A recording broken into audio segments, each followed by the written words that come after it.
ठीक है, छोड़ दीजिए इसको। सबसे पहले JNUTA का आभार, और इस बात के लिए आभार कि जिन प्रोफेसर थापर उन लोगों में से थी जिनके आकर्षण से, जिनके ग्लैमर से मेरी पीढ़ी के लोग JNU में स्टूडेंट बनना चाहते थे। तो मैं आप लोग शायद विश्वास न करें, लेकिन ये सच है कि प्रोफेसर थापर के साथ मंच शेयर करते हुए मैं काफ़ी नर्वस आया हुआ हूँ। मैं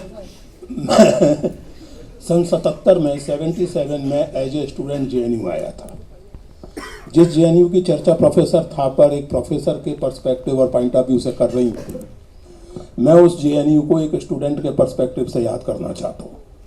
मैं सन 77 में आया था JNU, और एक मुफस्सिल टाउन से, जहाँ स्टूडेंट यूनियन का चुनाव अधूरा माना जाता था अगर उसमें कम से कम लाठी ना चले। नॉर्म तो वैसे गोली चलने का था, लेकिन लाठी मिनिमम शर्त थी यूनिवर्सिटी में या स्टूडेंट यूनियन में चुनाव होने की। हम कल्पना नहीं कर सकते थे कि लड़कियां घर से कॉलेज और कॉलेज से घर अकेली आ जा सकती हैं। वो झुंड बनाकर चलती थी। 5-7 लड़कियां अभी भी उत्तर भारत के छोटे शहरों में ये अजीब दृश्य अभी भी देखने को मिलता है। मैं ऐसे नगर से आया था, और JNU आने का कारण ये था कि बहुत सारी बातें JNU के बारे में हम लोग सुनते थे।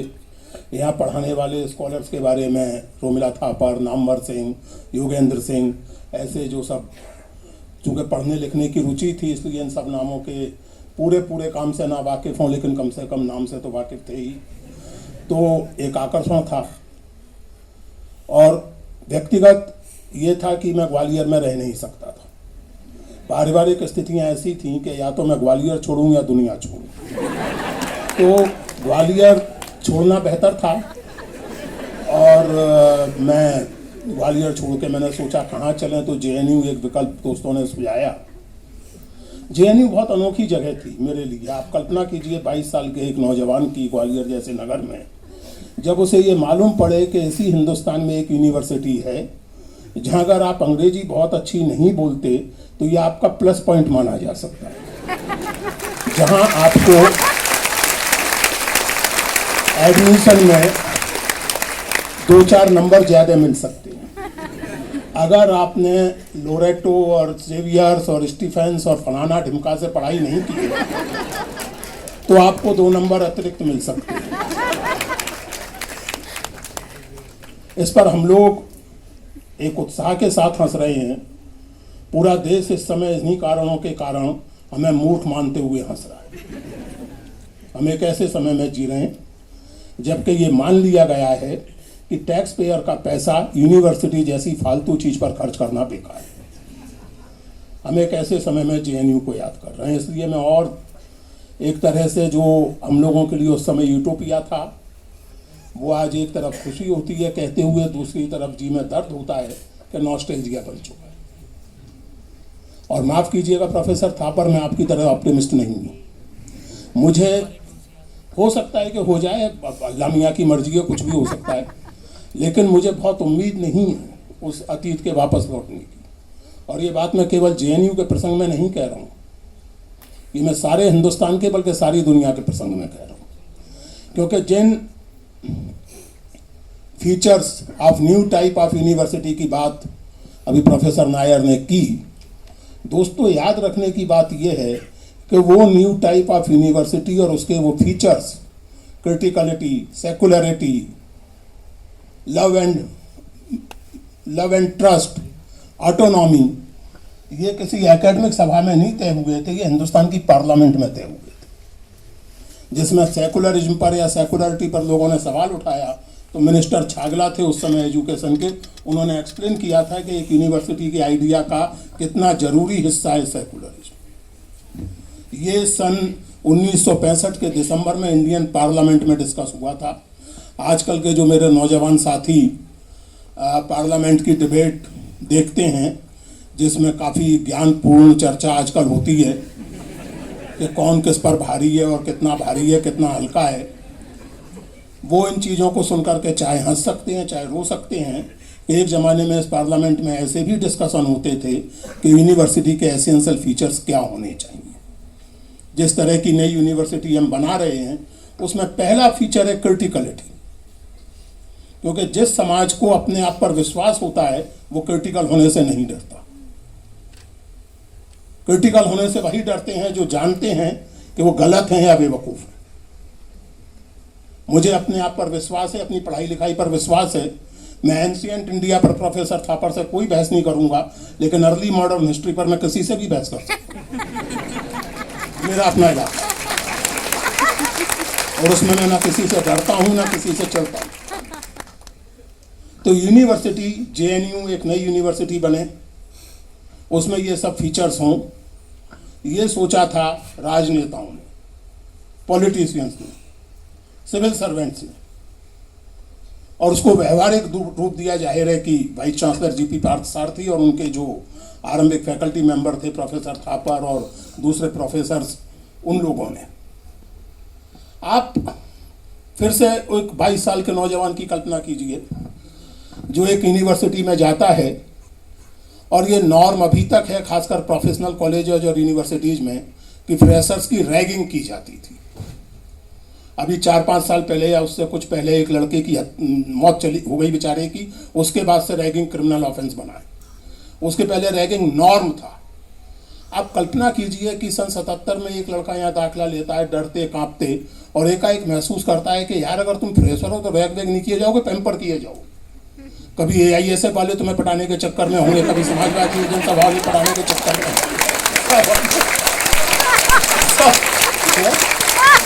फ्रेशर होना एक प्रिविलेज था, लोग मदद करने को तैयार रहते थे आगे बढ़ बढ़ के। आप कल्पना कीजिए कि किसी की सुरक्षा के बिना इस अब कैंपस में, जो उस समय इतना गुलजार नहीं था, झेलम हॉस्टल से लाइब्रेरी बिल्डिंग तक एक लड़की रात के 2 बजे अकेली आ सकती है, जा सकती है, और इसे हम कोई बड़ी अजूबा चीज नहीं मानते थे, इसे हम कोई विमर्श की वस्तु नहीं मानते थे कि ऐसा हो रहा है। This was simply taken for granted by us. मैं जेएनयू के उस जमाने के लोगों के बारे में कहा जाता था झोला वाले, और वो एक फेमस हमारे कार्टून बनाए जाते थे, हम लोगों की यूनिफॉर्म बनाई जाती थी, कुर्ता पैंट सिगरेट, आजकल पॉलिटिकल इनकरेक्ट है, और कंधे पे झोला। मेरे तो कपड़े और भी अजीब होते थे। मैंने जैसे आपको बताया कि मैं बहुत अजीब हालत में आया था जेएनयू, तो मैं गुलाबी रंग की कमीज पहनता था, हरे रंग की पैंट पहनता था, क्योंकि और कोई कपड़े थे ही नहीं मेरे पास। वो स्ट्रगल के दिन थे। एक बार ग्वालियर गया हुआ था, पेरियार में रहता था, वो कमरे का ताला तोड़ के कोई घुस गया। सुमन जी ने हड़बड़ा के फ़ोन किया, फ़ोन करना भी उन दिनों बड़ा मुश्किल था।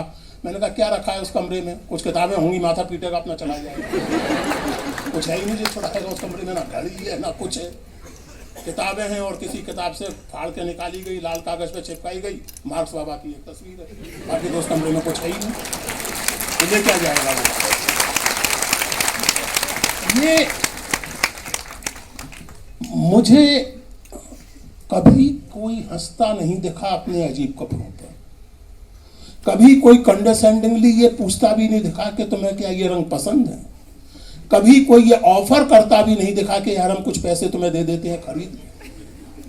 ये किसी नियम में नहीं लिखा था, ये उस एथोस का हिस्सा था जो इन लोगों ने बनाया था, और उसके पहले पार्लियामेंट में जिसकी करती मेरी कभी खिल्ली नहीं उड़ाई गई मेरे कपड़ों को लेकर जी, मेरी अंग्रेजी को लेकर कभी खिल्ली नहीं उड़ाई गई।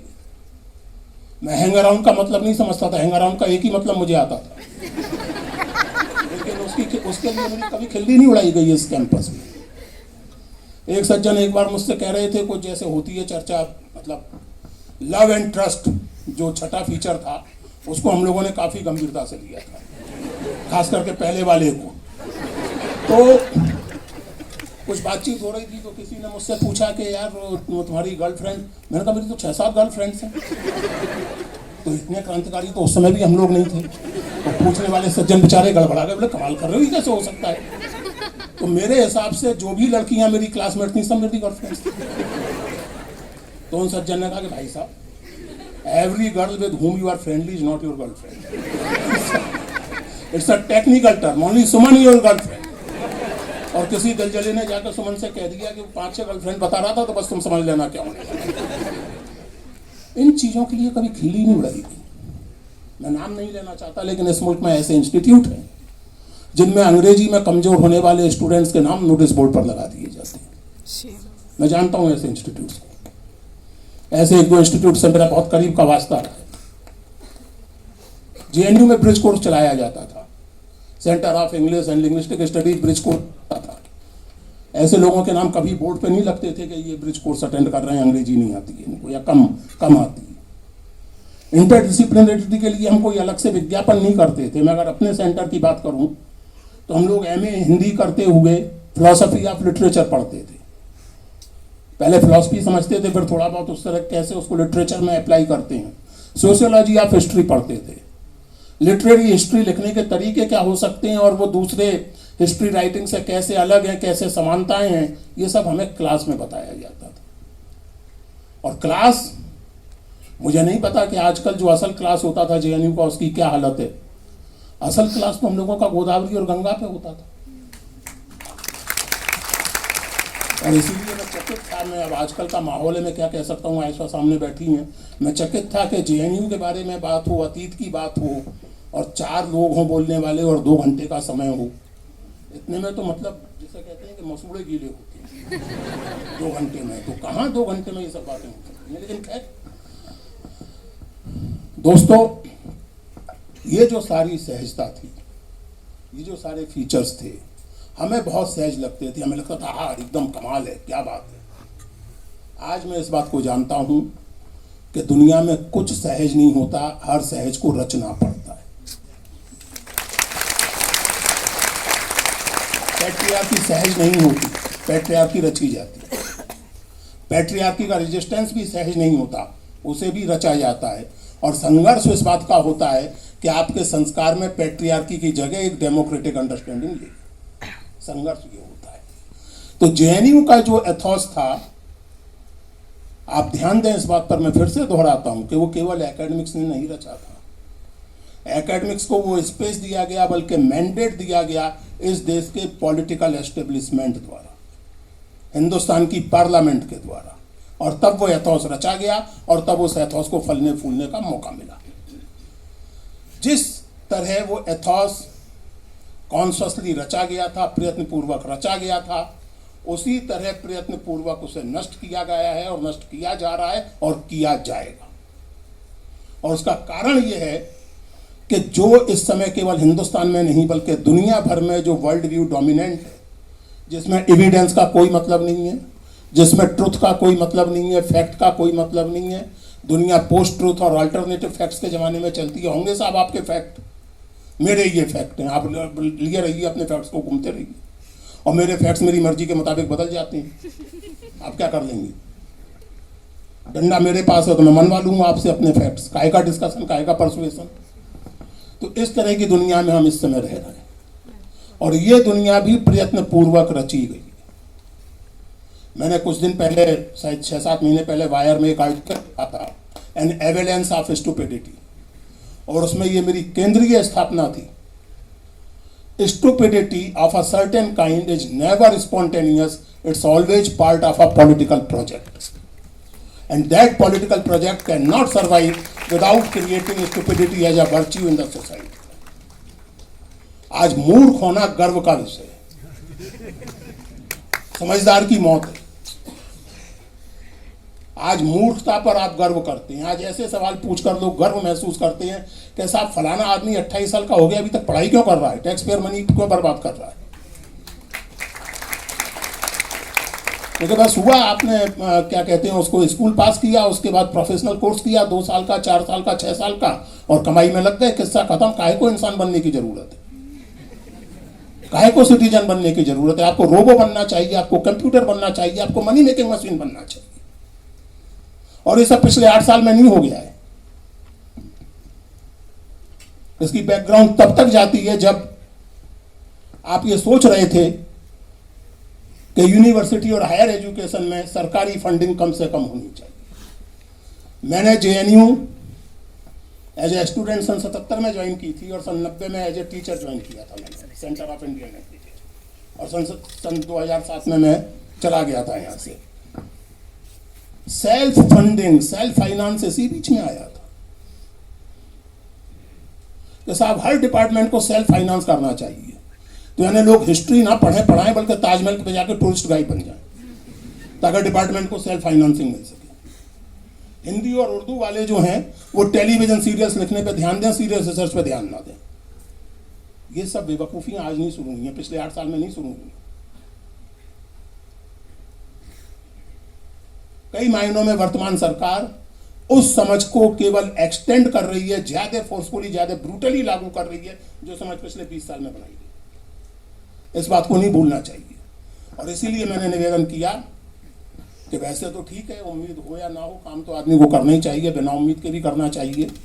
लेकिन अगर JNU और JNU जैसी संस्थाओं के बचने की कोई उम्मीद हो सकती है तो वो केवल एक ही हो सकती है, और वो ये कि उस पॉलिटिकल प्रोजेक्ट की टोटलिटी को, उसकी नवैयत को हम समझें और उससे JNU के भीतर और बाहर संघर्ष करें जो ये मानता है कि क्रिटिकलिटी मूर्खता है, गलत है, स्टुपिडिटी इज दी वर्च्यू।